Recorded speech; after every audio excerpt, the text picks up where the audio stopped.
Yep, that's me, looking sad and miserable because I had just messed up our septic tank. You see, dropping the wheelbarrow down the hole wasn't the only thing that I did wrong. I was completely new to building and renovating as a whole, and I had no idea that this was actually going to be my first biggest mistake. The guy that actually dug the hole for us with the excavator dug it 2 meters too deep. But without actually knowing it, this was going to cause a cascade of problems later down the line. Now, I'd never laid a concrete base platform before in my life, but I thought to myself, how hard can it actually be? Well, it turns out if you don't know what you're doing, it can be pretty hard. You see, at the time, I thought I was actually killing it. Look at me laying that concrete base for the first time, looking like I know what I'm doing. But boy, was it far from the truth. Now, we were on such a tight budget, so we were trying to use reused and reclaimed materials from our land. It was actually the first time I'd ever laid a brick in my entire life.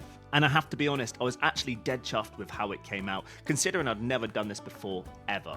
And I even got to give rendering a little go too, which actually was really successful, and as you can see again, I was really happy. I then learned that digging channels into the ground for waste pipes by hand is really hard, so I would not recommend. So we decided to get an excavator in who turned 3 days work into about 60 minutes, and I made a cool concrete lid thing.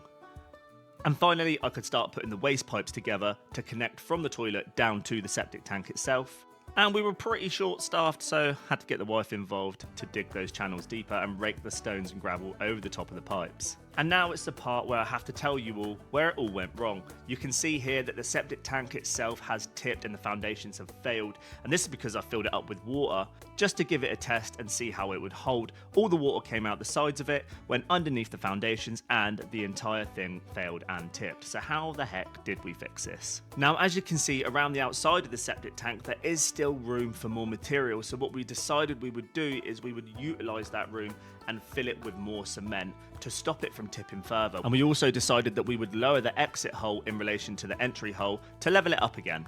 So we mixed dry cement and sand together and poured it in the cavity around the outside of that septic tank. And what would happen is that the cement and the sand would draw the moisture out of the ground, and over time it would set solid and stop it from tipping any further, hopefully. And as you can see, the septic tank did come to its finished state. And we even got Vanco in with his excavator to come and just clear the driveway for us and bury the rest of the pipes that were still exposed down that driveway. So for those of you that have watched this video, this is not a how to build a septic tank video, but a how to not build a septic tank video. But I guess the takeaway from this video is that it doesn't matter how many things go wrong, in the end, things can still turn out all right. And our septic tank is still going strong 3 years later.